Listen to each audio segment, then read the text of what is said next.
አሁን ከጥቂት ደቂቃዎችና ሰዓታት በፊት በወጡ አዳዲስ መረጃዎች ማንቸስተር ዩናይትድ ስሙ በተደጋጋሚ ተነስቷል።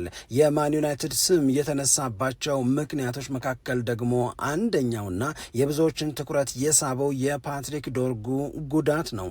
ጉዳቱ በእርግጥ በትክክል ለምን ያህል ጊዜ ዶርጉን ከሜዳ ያርቀዋል የሚለውን በተመለከተ መረጃ ወደ እናንተ የምናደርስ ይሆናል። በሌላ በኩል የስኮት ማክቶምኔ ድንቅ ምስክርነት ለማንቸስተር ዩናይትድ እና ለማይክል ካሪክ ተሰምቷል። ይህንን ያያችሁትን የሰሞኑን የማንቸስተር ዩናይትድን ድንቅ ብቃትና አሪፍ ውጤት ብዙ አትገረሙበት። ከማንቸስተር ዩናይትድና ከማይክል ካሪክ ከዚህ የተሻለ ከዚህ የበለጠ መጠበቅ ትችላላችሁ። እነሱም ደግሞ ያንን ያደርጉታል። ይህንን ስለ ካሪክን ያውቃለሁ ብሏል ስኮት ማክቶምኔ።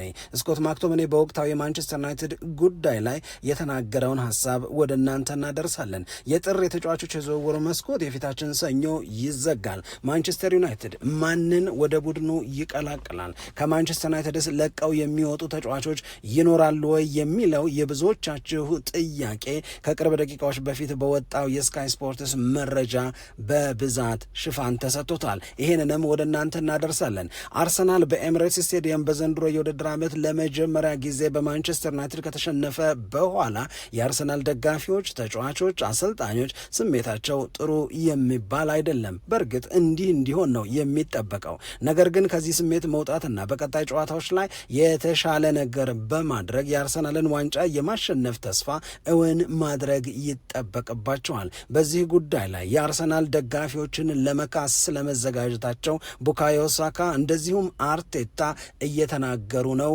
ያሉትን ወደ እናንተ እናቀርባለን። አሰልጣኝ ጋርዲዮላ በዳኞች ላይ ተደጋጋሚ ስሞታን እያቀረበ ይገኛል። ከዎልቭስ ጋር በተደረገውና ሲቲ 2-0 በሆነ ውጤት ባሸነፈበት ጨዋታ ለማንቸስተር ሲቲ ሊሰጥ ይገባ ነበር ያለውን ፍጹም ቅጣት ምት ዳኛው ከልክለዋል። ይህንን የጋርዲዮላን ስሞታ ግን ባለሙያዎች ሊሰሙት አልፈቀዱም። እንደውም እያጣጣሉት ይገኛሉ። ለምን የሚለውንም ወደ እናንተ እናደርሳለን። ሰላም ጤና ይስጥልን። እንደምን አላችሁ የተከበራችሁና የተወደዳችሁ የሸገር ስፖርት ዊዝ አበበ ግደይ የዩቲዩብ ቻናል ቤተሰቦቻችን በያላችሁበት እጅግ አስደሳች ጊዜን እያሳለፋችሁ እንደሆነ ተስፋ እናደርጋለን። መልካሙን ሁሉ ለናንተ እንመኛለን። ታዲያ ይህንን ሸገር ስፖርት ዊዝ አበበ ግደይ የሚለውን የእኛን የዩቲዩብ ቻናል ሰብስክራይብ አድርጉ፣ የደውል ምልክቱን ተጫኑ፣ ሊንኩ ለሌሎች አጋሩና በተከታዮች ቁጥር እንድንበዛ የምንሰራቸው ፕሮግራሞችም ብዙ ሰዎች ጋር መድረስ እንዲችል ማገዛችሁን ቀጥሉ።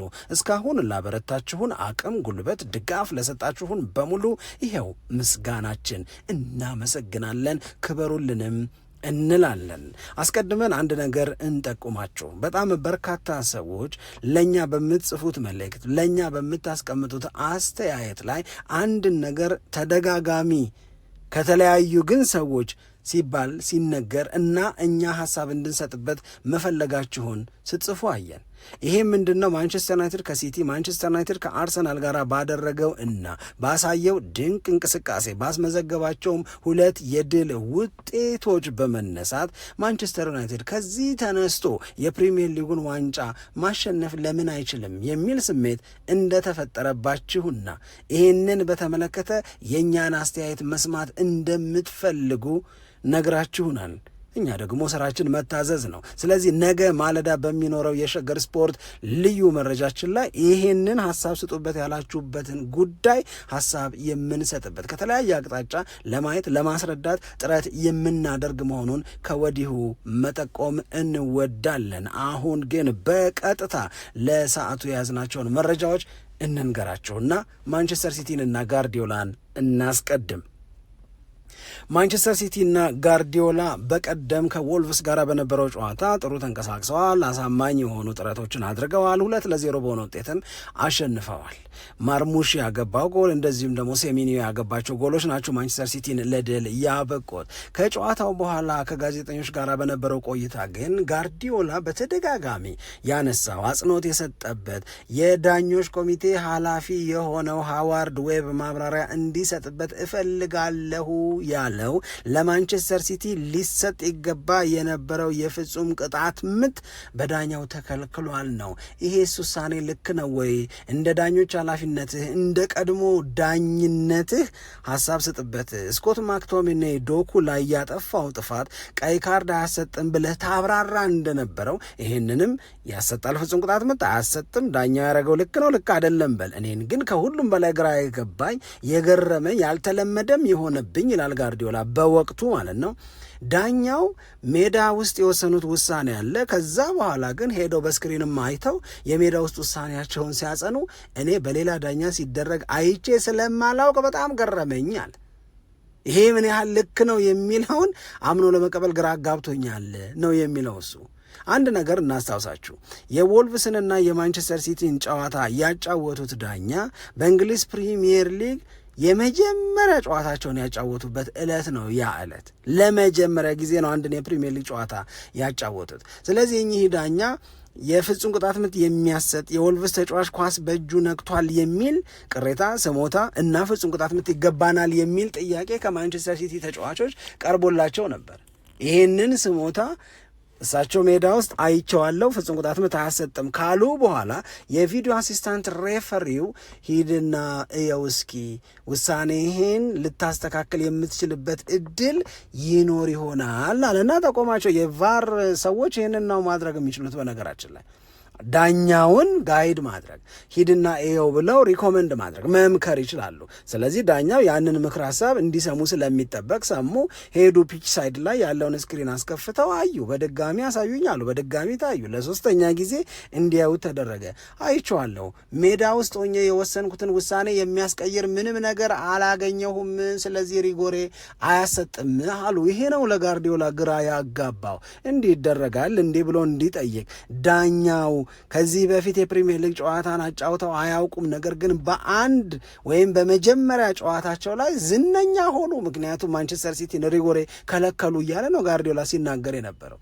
አሁን የእግር ኳስ ዳኞች የቀድሞቹ፣ ሌሎች የትንታኔ ባለሙያዎችም ይሄንን የጋርዲዮላን አርጊውመንት ደካማ ነው ይላሉ። እኔ እላለሁ በነገራችን ላይ ያኔ ጨዋታው እንዳለቀ ጋርዲዮላ እንደዚህ ሲል እንዴት ያለ አርጊመንት ነው ደግሞ ይሄ! እንዴት ያለ ክርክር ነው ደግሞ ይሄ!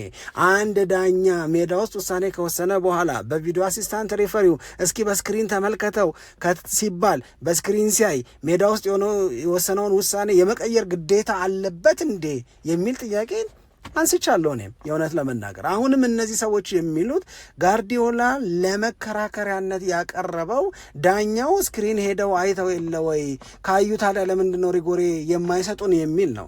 በስክሪን ማየት ማለት ሜዳ ላይ የወሰንከውን ውሳኔ ካመንክበት ትቀይረዋለህ፣ ካላመንክበት ደግሞ ሜዳ ውስጥ የሚያየውትን ነው በስክሪን ያሳያችሁኝ፣ መጀመሪያ የሚወሰንኩት ውሳኔው ልክ ነው ካልክ ታጸነዋለህ።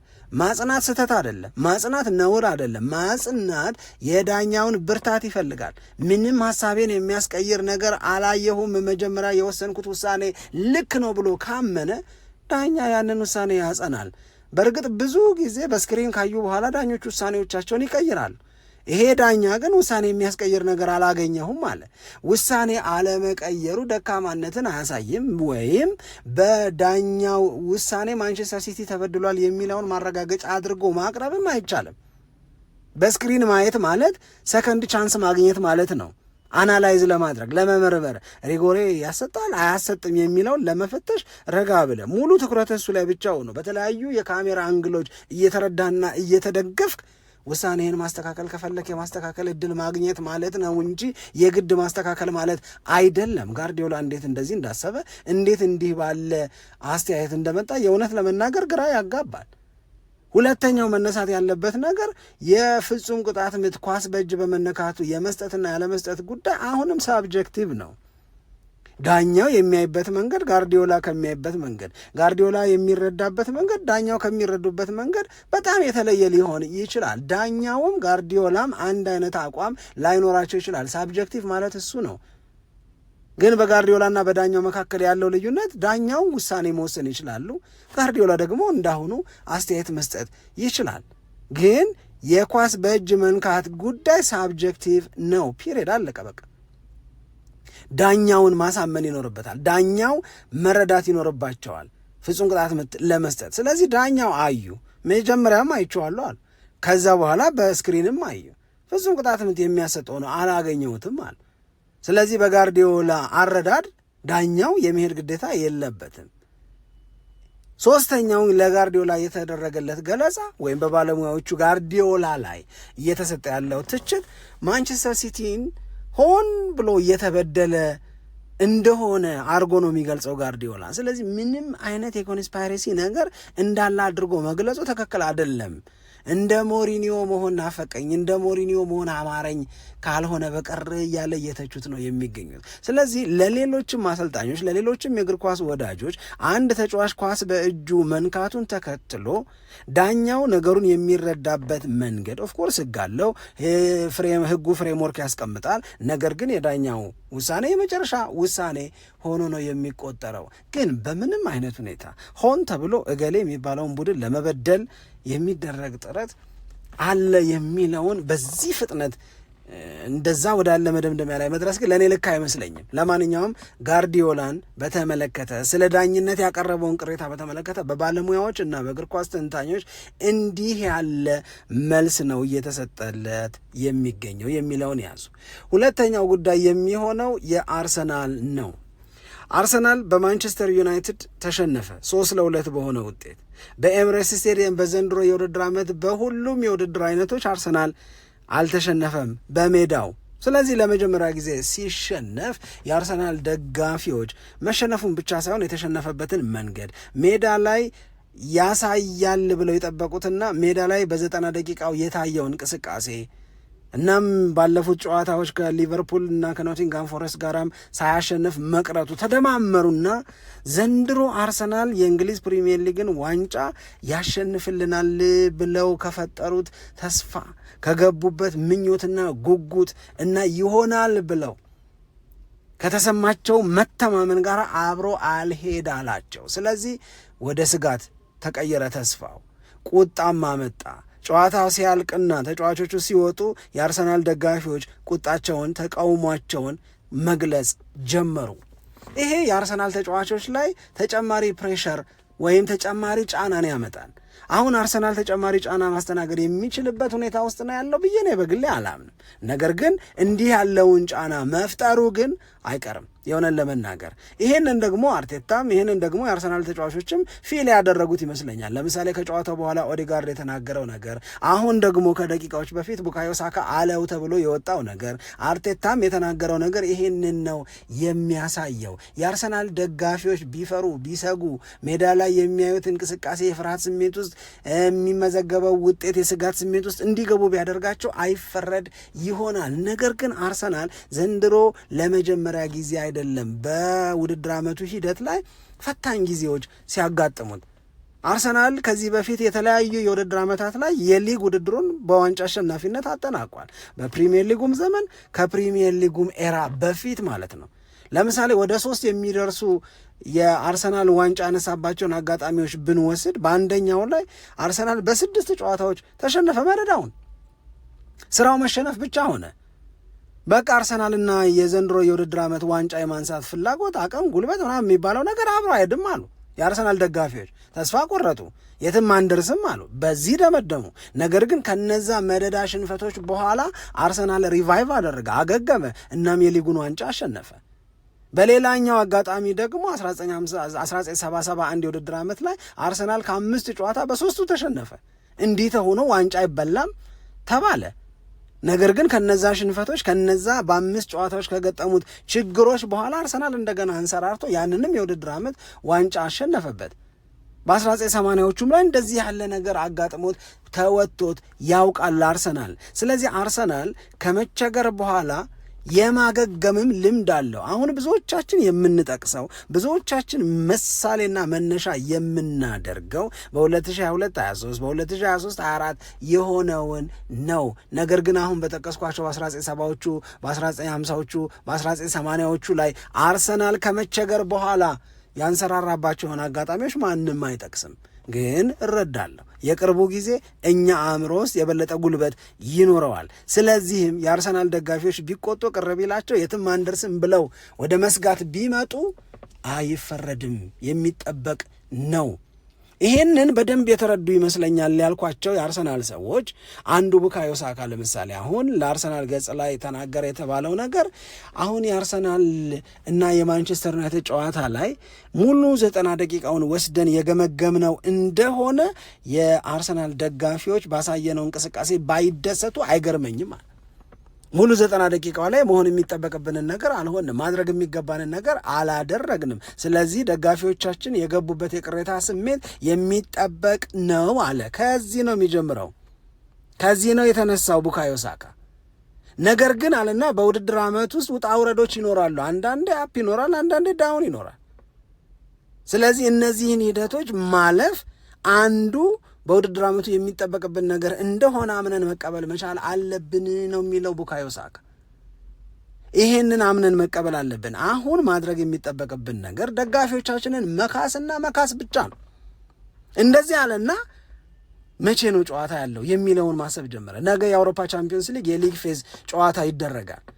የሊግ ፌዝ ጨዋታው የሚደረገው በኤምሬትስ ስቴዲየም ነው። ደጋፊዎቹን መልሶ ማግኘት ይቻል ይሆናል። ነገር ግን የሚገጥሙት ክለብ በሊግ ፌዙ በአውሮፓ ቻምፒዮንስ ሊግ ደካማ የሚባለውን ክለብ ነው። ይህንን ጨዋታ አሸንፎ በማንቸስተር ዩናይትድ የደረሰውን ሽንፈት ማካካስ አይቻልም። ይሄ ገብቶታል።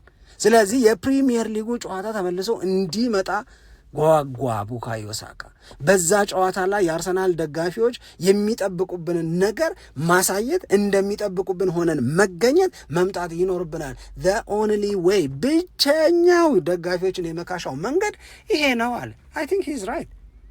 አሁንም ቢሆን ግን ስለ መካስ አውርቶ ስለ መካስ አብራርቶ በውድድር ዓመት ውስጥ ውጣ ውረድ ይኖራል ምናምን ብሎ ሜዳ ላይ በተግባር የሚገለጽ መሻሻል ከሌለ እንዲህ ያለው ወሬ እንዲህ ያለው ንግግር ትርጉም አልባ ነው የሚሆነው። ምክንያቱም የአርሰናል ደጋፊዎች ፕራክቲካሊቲ ነው በዚህ ሰዓት የበለጠ የሚያስፈልጋቸው፣ ተግባራዊነት፣ የሚሉትን እንዲያደርጉ የሚሉትን እንዲኖሩ ይጠብቃሉ፣ ይጓጓሉ።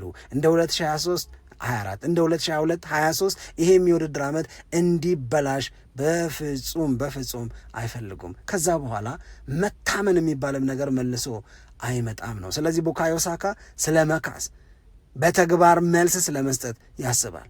አርቴታም በተመሳሳይ ነው ይሄንን ነገር የተናገረው።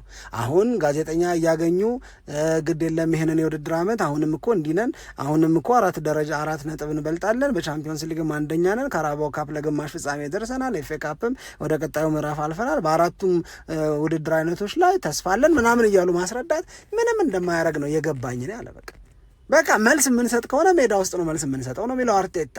ይሄም የመካስ ፍላጎት ነው።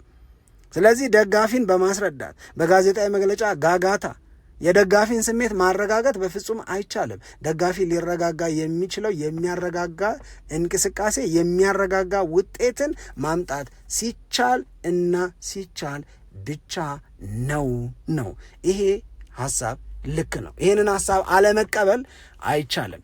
ግን ይሄንንም ሐሳብ ቢሆን ኑሩት ነው የምንለው።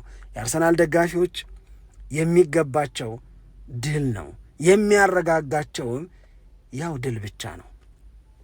ወደ ማን ዩናይትድ ጉዳይ እንሂድ። ማንቸስተር ዩናይትድን በተመለከተ አንድ 3 ነገሮችን እናነሳለን። አንደኛው የፓትሪክ ዶርጉ ጉዳይ ነው። ፓትሪክ ዶርጉ የሆነን ለመናገር በዘንድሮ የውድድር ዓመት በተለይ በቅርብ ማንቸስተር ዩናይትድ ባደረጋቸው ጨዋታዎች ሲቲ ላይ ጎል አገባ፣ አርሰናል ላይ የሚያምር ጎል አገባ። በጨዋታው ላይ የነበረው እንቅስቃሴ በጣም አሪፍ ነበር። በነገራችን ላይ ካልሰማችሁ ምናልባት ፓትሪክ ዶርጉ የአርሰናልና የማንቸስተር ዩናይትድ የጨዋታው ኮከብ ተብሎ የተመረጠው እሱ ነው። እነዚህ ሁሉ ስለ ዶርጉ በጣም አሪፍ ነገሮች ናቸው። የእሱ ጎል ኢንቮልቭመንት፣ ጎል ማግባት፣ የጎል ዕድሎችን መፍጠር፣ አሲስት ማድረግ በቃ በጣም በአሪፍ ሁኔታ እየተነሳሳ ያለ ተጫዋች ነው ፓትሪክ ዶርጉ። በዚህ ወቅት በቀደም ከአርሰናል ጋር በተደረገው ጨዋታ አመመኝ ብሎ ሲወድቅ የእውነት ለመናገር መጀመሪያ ላይ ሰዓት የማባከን ፍላጎት መስሎ ነበር የሚታየው። ከዛ በኋላ ግን እንዲቀየር ሲደረግ የሚል አይነት ይሄ ትንሽ በሜዳ ላይ የማያቆይ እኛ ከገመትነው በላይ የሆነ ግን ብዙም የማያሳስብ ጉዳት ነው የሚል አይነት ስሜት ነበር የነበረው። አሁን ዛሬ ከሰዓት በኋላ ግን የሚወጡት መረጃዎች በሙሉ የሚያሳዩት እስከ 10 ሳምንት ድረስ ፓትሪክ ዶርጉ ከሜዳ እንደሚርቅ ነው። ይሄ ማለት እስከ መጋቢት ወር መጨረሻ ምናልባትም እስከ ሚያዝያ ወር አጋማሽ ድረስ ማንቸስተር ዩናይትድ ፓትሪክ ዶርጉን በድጋሚ መጠቀም አይችልም የሚል ነው መረጃው። ይህንን መረጃ ማናወጣው ያልን እንደሆነ የተወሰኑ ጋዜጠኞች በትዊተር ገጾቻቸው ላይ ትዊት አደረጉ። ከዛ በኋላ ደግሞ ሌሎች ተነባቢ ሚዲያዎችም ይህንን ነገር መናገር ጀመሩ። በኋላ አሁን ከጥቂት ደቂቃዎች በፊት ስካይ ስፖርትስ የፓትሪክ ዶርጉን ጉዳት በተመለከተ ያወጣውን መረጃ ስንመለከት ግን እንደዚህ ያለ መረጃ እየወጣ ነው፣ እናንተም ሰምታችኋል። ነገር ግን ይልና ማንቸስተር ዩናይትድ የፓትሪክ ዶርጉ ጉዳት ምን ያህል ከሜዳ እንደሚያርቀው ገና የሕክምና ምርመራውን አድርጎ አልጨረሰም። ማንቸስተር ዩናይትድ ለዶርጉ ስካን ያደርግለታል። እንደገና ተደጋጋሚ የስካን ምርመራዎች ይደረጉና ምን ያህል ሲሪየስ ነው አሁን ያጋጠመው ጉዳት ሃምስትሪንግ ነው። መጀመሪያ መሸማቀቅ፣ ዝም ብሎ መሸማቀቅ አይነት ነገር ነበር የመሰለን። ከዛ በኋላ ምርመራው ሲያደርግ ሃምስትሪንግ ምልክቶች አሉት። ከዛ በኋላ ምርመራው ሲደረግ ነገሩ መጀመሪያ ከታሰበው በላይ ጠንከር እያለ መምጣቱን ተረድተዋል። በቃ ይሄ እውነት ነው። ነገር ግን 10 ሳምንት የሚለው እስከ መጋቢት መጨረሻ እስከ ሚያዝያ አጋማሽ ድረስ ዶርጉ አይመለስም የሚለው ግን በማንቸስተር ዩናይትድ ያልተረጋገጠ ወሬ ነው አለ ስካይ ስፖርትስ። ስለዚህ ማንቸስተር ዩናይትድ የሕክምና ምርመራውን አድርጎ ሳያጠናቅቅ 10 ሳምንት እንደሚርቅ ልጁ አረጋግጦ መናገር ትክክል አይደለም አይነት መረጃ ስካይ ስፖርትስ አውጥቷል። ይሄንኛውን ነው የመቀበል የምመርጠው። የሚሆነውን ማንቸስተር ዩናይትድ ምርመራውን አድርጎ ከጨረሰ በኋላ ሲነግረን የምንናገር ይሆናል። ግን የእውነት ከሆነ ያሳዝናል። ረጅም ጊዜ ከሜዳ የሚያረቀው የሃምስትሪንግ ጉዳት ካጋጠመው ግን ልጁ አሪፍ መሆን ሲጀምር እንዲህ ያለ ጉዳት ይበልጥ እንዳይደምቅ ይበልጥ እንዳይታይ ስለሚያደርገው ያሳዝናል ነው። ማክቶምኔን እናንሳ። ስኮት ማክቶምኔ ስለ ማንቸስተር ዩናይትድ የተናገረው ነገር በጣም ደስ ይላል። የእውነት ለመናገር ያው ማይክል ካሪክ ማንቸስተር ዩናይትድን የውድድር ዓመቱ እስኪያበቃ ድረስ ያሰለጥናል። ይሄ የማንቸስተር ዩናይትድ እና የካሪክ የአጭር ጊዜ የተባለው ህይወት በጣም በአማረ መንገድ ተጀምሯል። ሁላችንም እንደምናውቀው ማንቸስተር ሲቲን አሸንፏል፣ አርሰናልን አሸንፏል። ሲቲን ሲገጥም የነበረው እንቅስቃሴ በጣም የሚገርም በጣም የሚያስደንቅ እና ልብ የሚሞላ ነው። ከአርሰናል ጋራም በነበረው ጨዋታ ላይ የታየው እንቅስቃሴ የተመዘገበው ውጤት በጣም የሚያስደንቅ እና ልብን የሚሞላ ነው። አሁን እንዲህ ያለውን ነገር እያያችሁ እየተደነቃችሁ ይሆናል ይላል ስኮት ማክቶምኔ። በነገራችን ላይ ስኮት ማክቶምኔ እና ማይክል ካሪክ በማንቸስተር ዩናይትድ ቤት ውስጥ አብረው ሰርተዋል። መቼ? የሞሪኒዮ ረዳት ሆኖ ካሪክ ይሰራ በነበረበት ጊዜ። መቼ? የኦሌጎና ሶልሻ ረዳት ሆኖ ካሪክ ይሰራ በነበረበት ጊዜ። ስለዚህ በእነዚህ አጋጣሚዎች ከካሪክ ጋር አብሮ የመስራት እድል ነበረኝ። እነዛን ጊዜያቶች አብሬው ሳሳልፍ ስለ ካሪክ የገባኝ ነገር አሁን እናንተ አርሰናልን ሲያሸንፍ ደነቃችሁ፣ ገረማችሁ። እኔ ግን ምንም አልመሰለኝም፣ አልተገረምኩም። ደስ አለኝ እንጂ አልተገረምኩም። ማንቸስተር ሲቲን ያሸነፈበት መንገድ እና ማንቸስተር ሲቲን 2-0 በሆነ ውጤት ማሸነፉ አስደሰተኝ እንጂ አልገረመኝም። ምክንያቱም ካሪክን እኔ ያውቀዋለሁ። የካሪክ ጉብዝና የካሪክ አቅም አሁን ካያችሁትና ከተደነቃችሁበት በላይ ነው። ይህንን አውቃለሁ እኔ። ስለዚህ ተዘጋጁ። በማንቸስተር ዩናይትድ እና በማይክል ካሪክ ገና ብዙ ሸጋ ነገሮችን በጣም ብዙ አሪፍ ነገሮችን ልታዩ ትችላላችሁ። ካሪክ ጋር ያለው አቅም ይገርማል። ስለዚህ ማሟሟቅ ላይ እንዳላችሁ አስቡታሉ። የመደነቅ ማሟሟቅ ላይ ከዚህ በላይ የሚያስደንቅ ከዚህ በላይ አሪፍና ጥሩ ነገር ካሪክ ለማንቸስተር ዩናይትድ ማድረግ እንደሚችል አውቃለሁ። መረጃው አለኝ። በቅርብ ያየሁት ነገር ነው። ግን ደግሞ በጣም ደስ ብሎኛል ማንቸስተር ዩናይትድን እንዲህ ሲሆን ማየት። ማንቸስተር ዩናይትድ ማንቸስተር ሲቲን፣ ማንቸስተር ዩናይትድ አርሰናልን በዚህ መንገድ የበላይ ሆኖ አርሰናልን በሜዳው ሲቲን ደግሞ በኦልትራፎርድ እንደዛ ባለ መንገድ ሲያሸንፍ ሳይ እንዴት ደስ እንዳለኝ። ስለዚህ ጓደኞቼ በርቱልኝ፣ እንዲህ ሆናችሁ ሳይ በጣም ደስ ብሎኛል እያለ ስኮት ማክቶምኔ ሐሳቡን ይሰጣል። ካሪክ ካያችሁት በላይ ይችላል እያለ ነው። ክርስቲያኖ ሮናልዶ ስለ ካሪክ የመሰከረው ምስክርነት፣ ሩኒ ስለ ካሪክ የሰጠው ምስክርነት፣ አሁን ስኮት ማክቶምኔ ስለ ካሪክ የሚነግሩን ነገር ሰውየው ከግምታችን በላይ እንደሆነ ነው። ይህንን ደግሞ ይበልጥ ኖረን ለማረጋገጥ ያብቃን ነው የምንለው። የማንቸስተር ዩናይትድ እና የጥር ገበያን በተመለከተ ባጭሩ ለማንሳት ማንቸስተር ዩናይትድ በጥር ገበያ ሊሸጥም ማንቸስተር ዩናይትድ በጥር ገበያ የተወሰኑ ተጫዋቾችን ሊቀላቅል የሚችል ይሆን የሚል ጉጉት ነበረ በደጋፊዎች ዘንድ። ነገር ግን አሁን ከጥቂት ደቂቃዎች በኋላ የወጣው ማንቸስተር ዩናይትድ ከመሸጥ ጋር በተያያዘ የጆሹዋ ዚርክዚን ጉዳይ እነ ዩቬንቱስ ይፈልጉታል፣ የጣሊያ ሌሎች ክለቦችም ይፈልጉታል። ነገር ግን እስካሁን ድረስ ለማንቸስተር ዩናይትድ የጆሹዋ ዚርክዚን ዝውውር ለማጠናቀቅ የሚያስችል ኦፊሻል ጥያቄ አልቀረበም ብሏል ስካይ ስፖርትስ። ስለዚህ ማንቸስተር ዩናይትድ ትክክለኛ ጥያቄ ማንቸስተር ዩናይትድ ለተጫዋቹ ዝውውር ይገባኛል የሚለው ገንዘብ ከመጣ ዚርክዚን ይሸጣል፣ ምንም ጥያቄ የለውም። ግን እስካሁን የሚባለውን ይሰማሉ፣ የሚባለውን ያያሉ፣ ይከታተላሉ። ኦፊሻሊ ግን ዩቬንቱስም ሆነ ሌሎች የጣሊያን ክለቦች ዚርክዚን ለመውሰድ ፈልገናል ብለው ማንቸስተር ዩናይትድን አላነጋገሩም። ይሄ አንድ ነገር ነው። ሌላው ማኑኤል ኡጋርቴ ነው። ማኑኤል ኡጋርቴ ማንቸስተር ዩናይትድን ለቆ ሊወጣ እንደሚችል በሰፊው ሲነገር ነበረ። አሁን ግን የካሪክ 4-2-3-1 የጨዋታ ፎርሜሽን እና በዚህ ፎርሜሽን ውስጥ የበለጠ ምቾት ሊሰማው እንደሚችል የሚታመን አንድ ተጫዋች ካለ ማኑኤል ኡጋርቴ ነው ተባለ። ስለዚህ ማኑኤል ኡጋርቴ የኮቢ ሜኖ እና የካዚሜሮ ተጠባባቂ ሆኖ ከማንቸስተር ዩናይትድ ጋር የውድድር ዓመቱን እንዲያጠናቅቅ በካሪክ መታገዝ ማኑኤል ኡጋርቴ በማንቸስተር ዩናይትድ ቤት ውስጥ ህልሙን መኖር እንደሚችል ይታሰባል። ለሱ ጥያቄ ስላልመጣ አይደለም፣ ነገር ግን አሁን ላልናቸው ተጫዋቾች ጥሩ ተጠባባቂ ይሆናል። ካሪክ ከሚያሻሽላቸው ተጫዋቾች መካከል አንዱ እንደሚሆንም ይታመናል። ከመግዛት አንጻር ማንቸስተር ዩናይትድ አድብቶ ሲሰራ ነበረ። የተለያዩ ተጫዋቾችን ከግምት ውስጥ አስገብቶ እንቅስቃሴ ሲያደርግ ነበር። ነገር ግን እነዛን ተጫዋቾች በዚህ የጥር የተጫዋቾች የዝውውር መስኮት የማግኘት እድሉ ጠባብ እንደሆነ ተረድቷል። ስለዚህ የዝውውር መስኮቱ ሰኞ ሲዘጋ ማንቸስተር ዩናይትድ ሳይሸጥም ሳይገዛም ሊዘጋ ይችላል። ዜር ኦኬ ካሪክ እስካለ ድረስ ማንቸስተር ዩናይትድ ቤት አሁን ስሜት፣ አመለካከት፣ ፍላጎት፣ መተማመን ሙሉ በሙሉ ተቀይሯል። አሁን ማንቸስተር ዩናይትድ በሚቀጥለው የውድድር ዓመት በአውሮፓ ቻምፒዮንስ ሊግ መሳተፍ የሚችልበት እድል ሰፊ ነው። ይህንን የማንቸስተር ዩናይትድን የቻምፒዮንስ ሊግ የተሳትፎ እድል 4ኛ ስለሆነ ምናልባትም 5ኛም ቢወጣ የማለፍ እድል ስለሚኖረው ተጫዋቾችን በክረምት የራስ ለማድረግ በሚደረግ ጥረት ማንቸስተር ዩናይትድ ሊሳካለት ሊሆንለት ይችላል። ይህንን ባያደርግም ግን ማቲያስ ኩኛ እንዳለው የሚል ማዕት ተጫዋች አለ። ማንቸስተር ዩናይትድ ይፈልግሃል ግን ቻምፒዮንስ ሊግ የለንበትም ቢባል ማንቸስተር ዩናይትድ ልቀላቀል እንጂ የዩናይትድን ማሊያ ልልበስበት እንጂ ቻምፒዮንስ ሊግ ባይኖር ምን ችግር አለው? ማቲያስ ኩኛ እንዳለው ብሪያን ምቤሞ እንዳለው ሊሉ ይችላሉ። መከበር፣ መወደድ፣ መመረጥ ማለት ደግሞ እንደዚህ መሆን ማለት ነው። ልክ እንደ ማንቸስተር ዩናይትድ። አብራችሁን ስለነበራችሁ በጣም አድርገን እናመሰግናለን። ማለዳ ቀደም ሲል በጠቀስነው ጉዳይ ዳግም እናንተን ለማግኘት ያብቃን። በያላችሁበት ሰላም ለእናንተ ይሁን። ኢትዮጵያ ለዘለዓለም ትኑር።